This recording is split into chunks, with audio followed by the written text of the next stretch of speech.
शिवराज सिंह चौहान ने जीएसटी दरें कम करने पर पीएम मोदी का धन्यवाद दिया है। साथ ही कहा है कि इससे देश के किसानों को बड़ा फायदा होगा। उन्होंने कहा कि जीएसटी की दरें कम करना किसानों के लिए वरदान साबित होगा।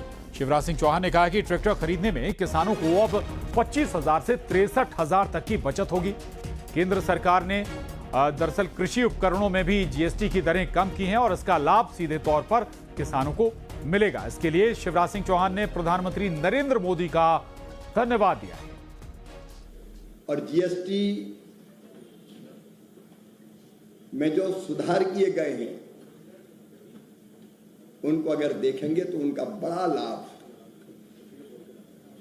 देश के किसानों को मिलने वाला है। तो ट्रैक्टर पर ही अगर आप बचत देखें तो 25,000 से लेके 63,000 रुपए तक की बचत किसानों को होगी। हुआ है। कट्टरपंथियों ने दरगाह के भीतर लगे हुए राष्ट्रीय प्रतीक अशोक स्तंभ को पत्थर मारकर तोड़ दिया। इस बवाल के बाद नेशनल कॉन्फ्रेंस के विधायक सवालों के घेरे में आ गए तो बीजेपी के साथ साथ कांग्रेस ने भी इस पर एक्शन की मांग की है।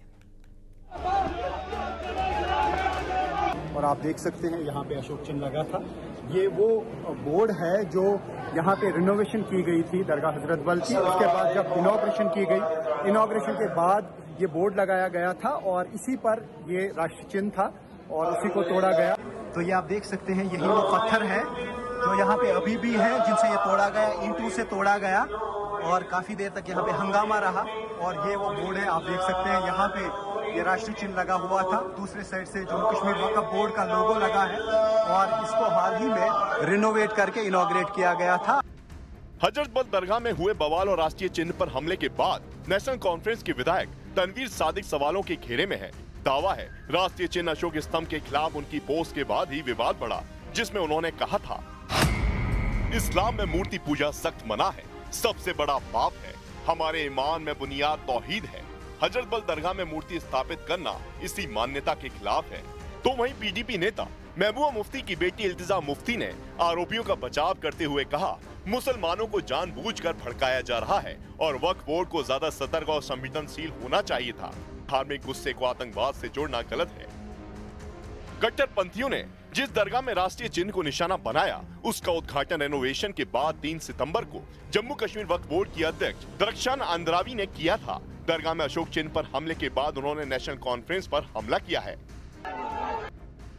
हजरत बल दरगाह विवाद पर नेशनल कॉन्फ्रेंस पार्टी ने बयान जारी करते हुए अपने विधायक तनवीर सादिक का समर्थन किया है।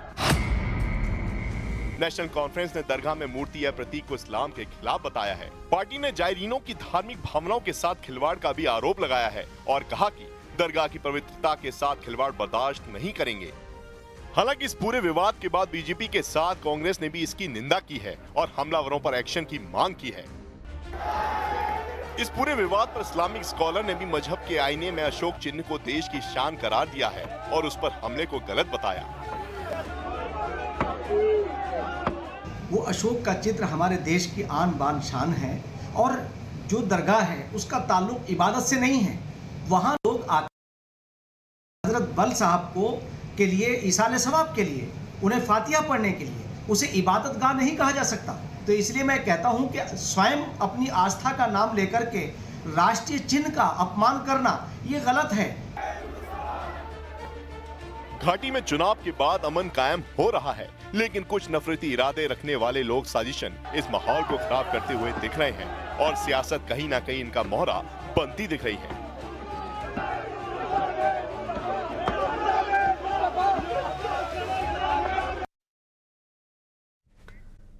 आइए